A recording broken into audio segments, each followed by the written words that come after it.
நம்ம தமிழ்நாட்டுல நம்ம தமிழ் இனத்தை ஆள்றத இந்திக்கார வட இந்தியர்கள் இங்க அதை முடிவு பண்றது எவ்வளவு அருவருப்பான விஷயமா இருக்கு. இங்க நான் என் வாழ்க்கையை நான் இங்க எப்படி வாழணும் என்ன பண்ணணும் நான் தான் முடிவு பண்ணணும் இல்லையா. இவங்க நீங்க இதெல்லாம் யோசிக்கிறீங்களே, எல்லா விஷயங்களும் இன்னைக்கும் நல்லா யோசிச்சு பாருங்க. மார்வாடின்னு சொல்லப்படுறவங்க, ராஜஸ்தான் குஜராத்ல இருந்து வந்த மார்வாடிகள் சொல்லப்படுறவங்க இன்னைக்கு சென்னை எடுத்துக்கிட்டீங்கன்னா சவுகார்பேட்டை போன்ற பகுதிகளில் இன்னைக்கு ஒரு பகுதியை அவங்க கண்ட்ரோல்ல வச்சிருக்காங்க. நல்லா புரிஞ்சுக்கணும். அவங்க யார் ஓட்டு போட்டாங்க, திமுக ஓட்டு போட்டாங்க, அதிமுக இதெல்லாம் விட்டுருங்க. இங்க அரசியலை தாண்டி ஒரு தமிழ்னா நம்ம இங்க வாழ்வாதாரத்தை பாதிக்கப்பட்டு நிக்கிறோம், நம்ம அப்படி பேசுவோம்.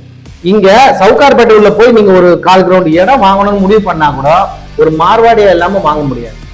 ஒரு ராஜஸ்தானையோ குஜராத்தையோ சேராதவங்க சவுகார்பேட்டை போன்ற பகுதிகளில் சில இடத்துல ஜெயின் சமூகத்தை சேர்ந்தவர்களுக்கு மட்டும்தான் இந்த வீடு வாடகை கூட பணம் போடுற அளவுக்கு எவ்வளவு அவல நிலை நம்ம தமிழ்நாட்டுல நம்ம வீட்டுல நம்ம உட்கார்ந்துக்கிட்டு அவன் இதை பண்றான். நாளைக்கு இன்னும் 1 கோடி பேர் உள்ள வாக்காளர் கொடுத்தா என்ன நடக்கும்னு நினைக்கிறீங்க?